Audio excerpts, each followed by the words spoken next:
Olá pessoal, tudo bem? Hoje nós vamos fazer uma videoaula num formato diferente, tá bom?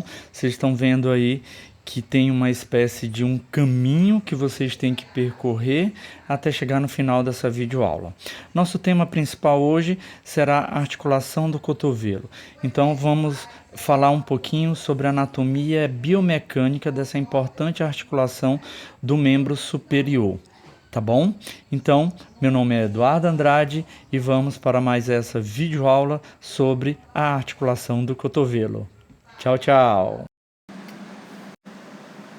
A nossa aula, então, falando das estruturas anatômicas que formam a articulação do cotovelo. Aqui vocês estão tendo uma vista anterior do cotovelo do lado esquerdo. Eu vou indicar as estruturas anatômicas com um alfinetezinho, tá bom? Que vai ficar bem mais fácil de vocês entenderem. Então, na vista anterior, nós vamos visualizar aqui o epicôndilo medial do húmero. Logo abaixo dele, nós temos a tróclea. Aqui nós vamos ter o capítulo do húmero e mais acima o epicôndilo lateral. Nas estruturas da una, nós vamos ter o processo coronoide da una, que vai se articular diretamente com a tróclea do húmero. E do lado da una, nós temos a cabeça do rádio, que se articula exatamente com o capítulo do húmero. E ainda temos a articulação rádio-unar, que nós vamos ter uma incisura radial, onde o rádio se articula com a una. Bom, isso foi numa vista anterior. Se nós virarmos aqui, nós vamos ter numa vista posterior, nós vamos conseguir visualizar as mesmas estruturas anatômicas e algumas outras. Bom, o que a gente já identificou na vista anterior também é possível identificar aqui, como o epicôndilo medial do húmero, o epicôndilo lateral, a cabeça do rádio, e nessa vista posterior nós visualizamos o olecrano. Aliás, só visualizamos o olecrano na vista posterior. O olecrano, ele, quando o cotovelo faz a extensão total, ele vai se encaixar exatamente na fossa do olecrano, localizado no húmero, tá bom? Bem aqui então nós temos o capítulo do húmero, que se articula com a cabeça do rádio. É isso, pessoal. Tá? Com certeza deve estar chegando mais perto de casa. Eu estou fazendo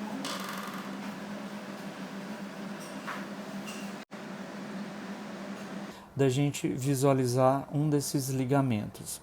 Deixa eu colocar a identificação. Então, vamos lá. Aqui, então, nós vamos ter o ligamento colateral ulnar. Como vocês podem observar, o ligamento colateral ulnar, ele tem 3 feixes, tá bom? Ele tem um feixe transverso, um feixe posterior e um feixe anterior. Nós vamos visualizar esse ligamento em movimento agora, para ficar mais fácil de vocês identificarem. Então, como vocês podem observar, teve uma falhazinha aqui. Deixa eu soltar de novo. Não foi.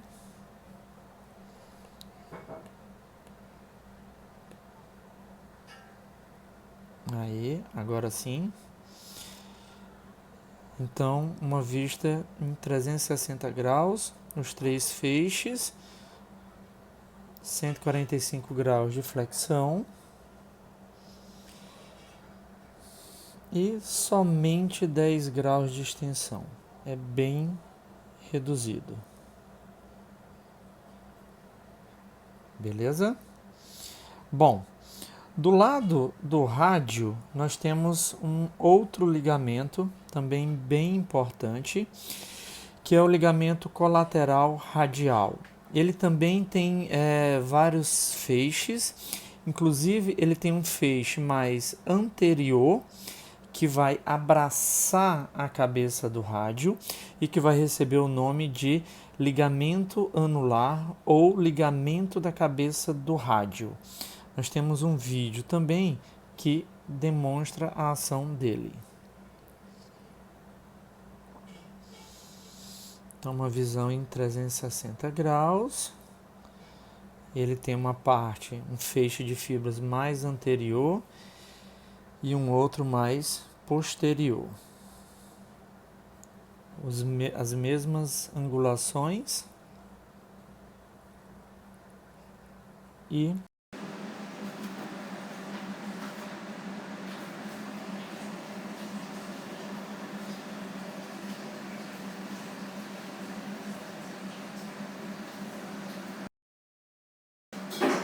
os músculos, que são os estabilizadores dinâmicos.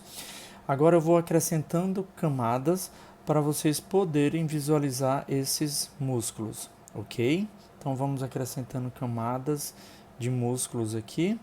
Bom, vamos começar então pelo bíceps braquial.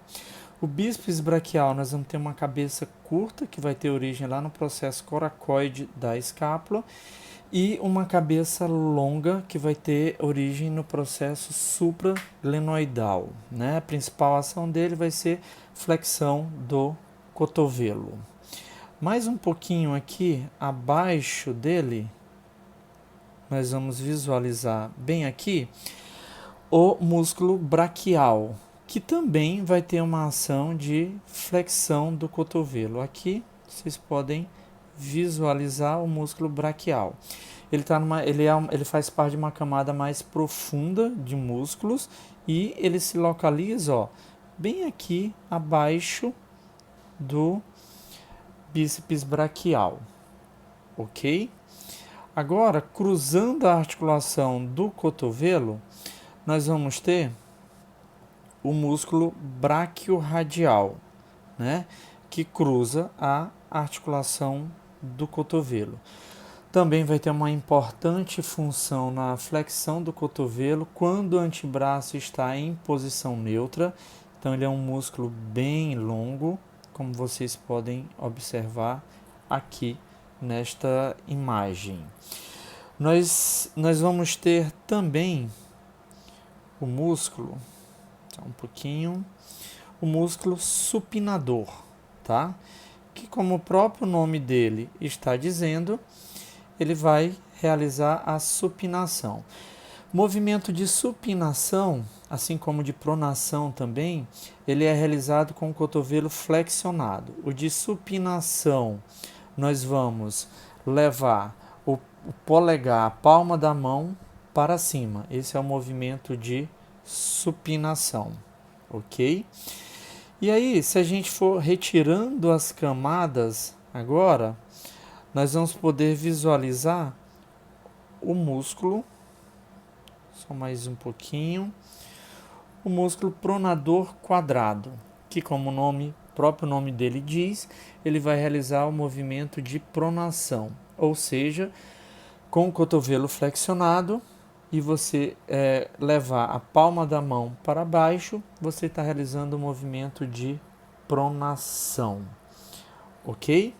Agora, nós vamos lá para a parte posterior, só um pouquinho, nós vamos para a parte posterior do braço, que é para a gente poder visualizar, deixa eu diminuir um pouquinho, o músculo tríceps braquial. O tríceps braquial, ele vai ser um músculo grande, ele vai ter 3 porções, ele vai ter uma cabeça longa que vai se originar lá no tubérculo da escápula, tubérculo infraglenoidal da escápula, tá bom? Nós vamos ter uma cabeça lateral e nós vamos ter também uma cabeça medial. A função dessas 3 porções de músculo, a principal delas é realizar a extensão do cotovelo e também auxilia na adução do braço. Beleza?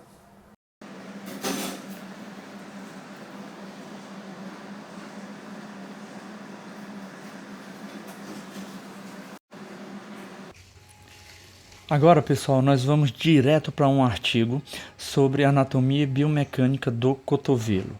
Esse artigo ele traz uma interessante abordagem e eu acabei fazendo uma adaptação de um organograma sobre a articulação do cotovelo. Principalmente, ele vai falar dos estabilizadores estáticos e dinâmicos dessa importante articulação do membro superior. Tá? E principalmente sobre as estruturas ósseas que também fornecem essa barreira mecânica à realização dos movimentos. Então, se liga aí que o artigo está aqui embaixo, tá bom? E aqui em cima nós vamos comentar sobre esse diagrama. Valeu!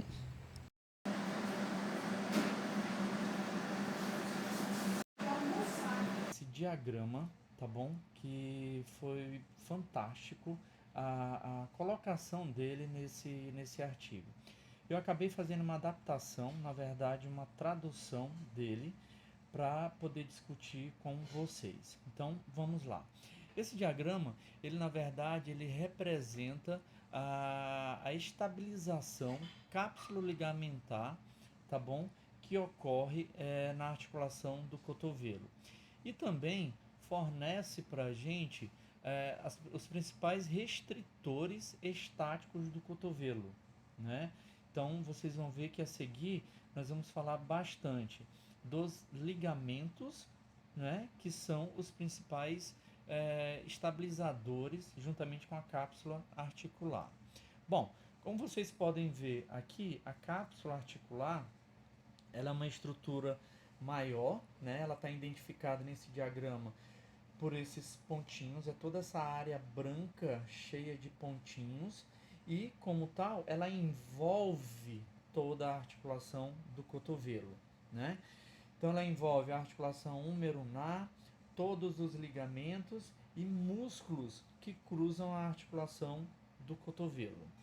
A cápsula ela se liga ao longo da margem articular do cotovelo.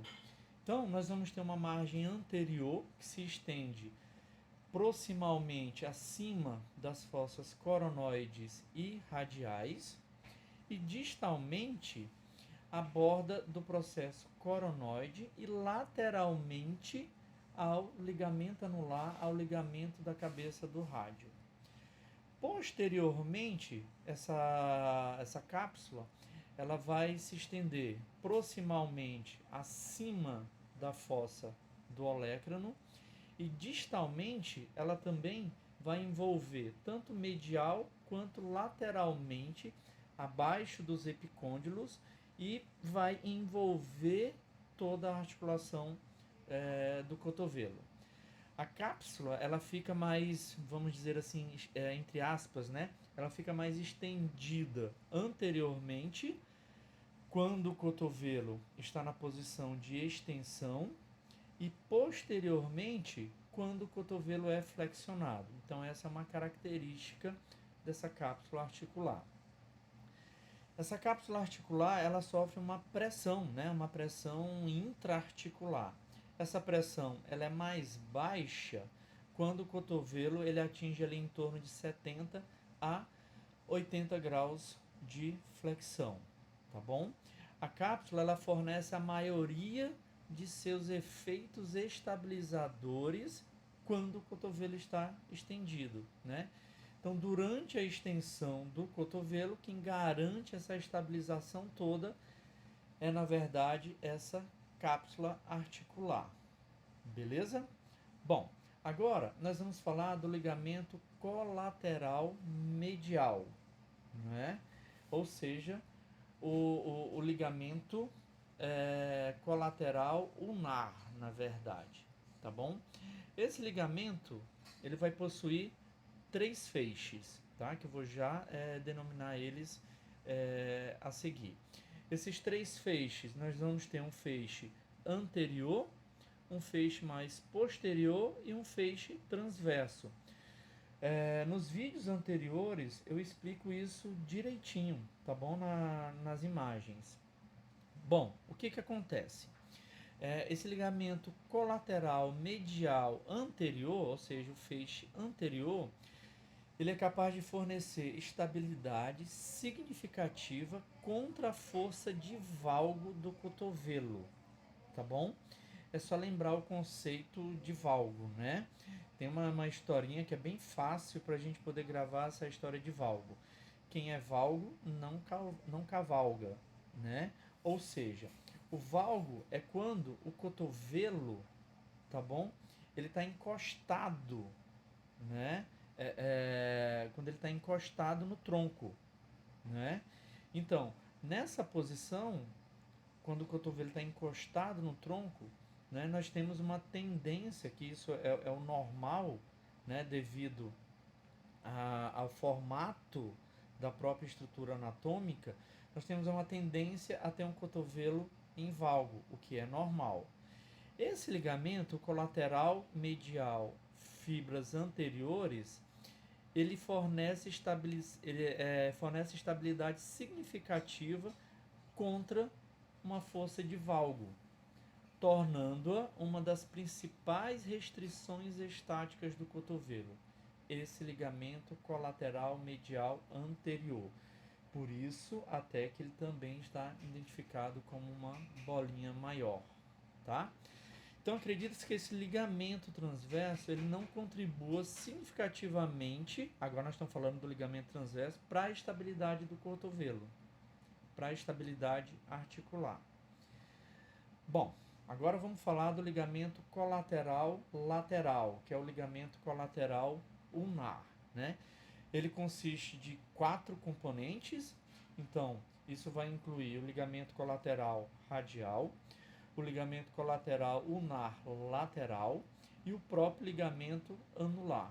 E também um outro ligamento que acaba que alguns autores acabam não citando muito ele, mas nesse artigo foi citado e eu achei interessante falar isso para vocês, que é o ligamento colateral acessório, tá bom?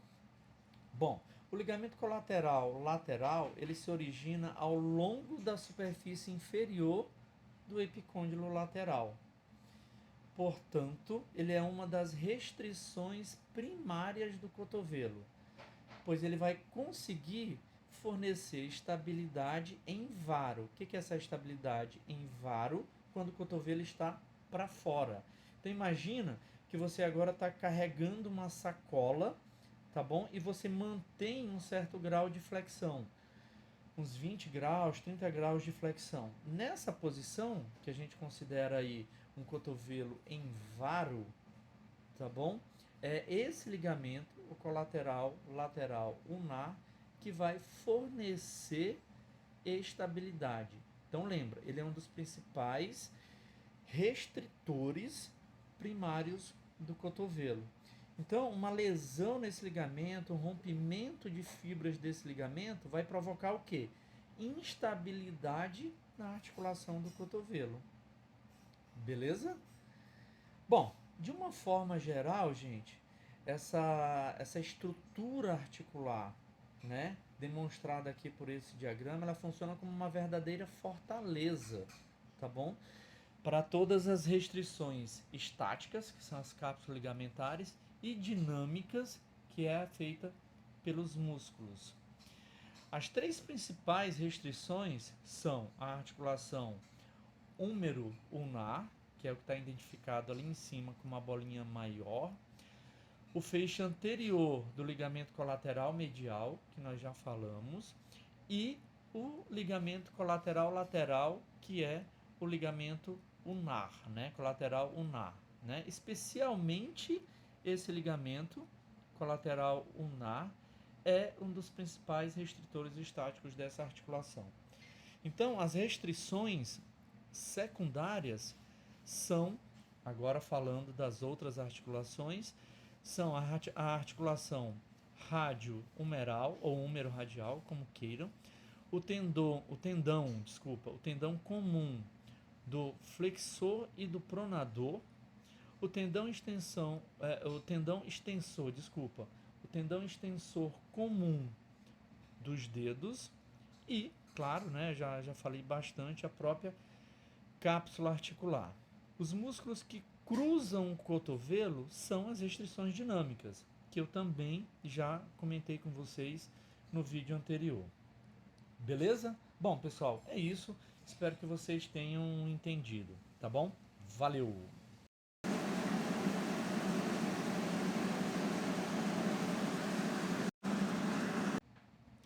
Bom, pessoal, era isso que eu tinha para conversar com vocês, tá bom? Espero que vocês tenham entendido.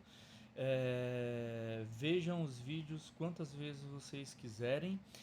Aqui no finalzinho ficou um áudio juntamente com a imagem do artigo, tá? Onde eu explico detalhadamente cada um dessas estruturas que vão oferecer essa estabilidade estática, principalmente, e dinâmica, tá bom?